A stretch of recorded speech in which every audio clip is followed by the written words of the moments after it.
শীতকালে ঠোঁটের যত্ন নিয়ে কি লাভ? না মানে বুঝলাম না, ঠোঁটের যত্ন নিয়ে কি লাভ? মানে ঠোঁট ফাইটা যেতে পারে, এই জন্য যত্ন নেওয়া। যদি ব্যবহার করার মানুষই না থাকে? ও আচ্ছা, তাই নাকি? ব্যবহার করার মানুষ নাই, তাহলে তো আমি আছি।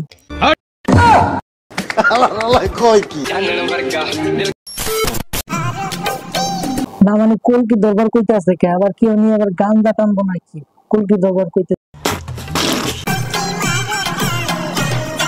তো এবার বুঝতে পারছি, কলকি ধরে টান দিতে গান যায়, সুখ টান।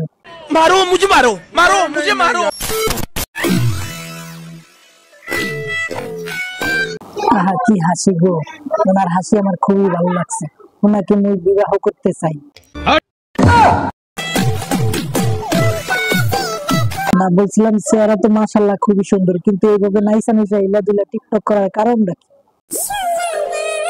ও আবার দিয়ে ভাইরাল গান দিয়ে টিকটক করতেছে, সোনা দানা। তারপরে কি?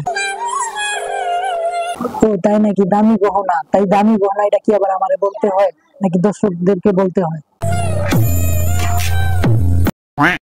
ওরে ভাই রে ভাই, বুঝলাম না, মাথায় আবার থাবর দিতেছে কে? এই পাশে থাবর দিতেছে, কারণটা কি? তোর মাথা নষ্ট।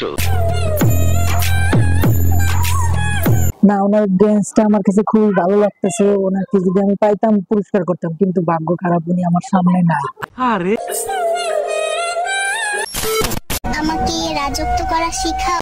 না মানে রাজত্ব করা আমি শিখাবো কে? আমি তো শিখাবো না, আমি তোমার কাছ থেকে শিখুন। তো তুমি বলো, আমি শুনি। না মানে আমি তো তেমন কিছু বলতে চাইনি, আমি শুনতে চাইছি। উনি বলো, আমি শুনি। আমি আমার শ্বশুর বাড়িতেও বাবার বাড়ির মতো চলাফেরা করি। ও আচ্ছা, তাই নাকি? বুঝতে পারছি, এবার বুঝতে পারছি। তাহলে বুঝো কোন রাজার রানী আমি। ও আমি তো তখন পুরোপুরি বুঝি নাই, তবে এবার বুঝতে পারছি পুরোপুরি। মানে কি বলবো, যাই হোক।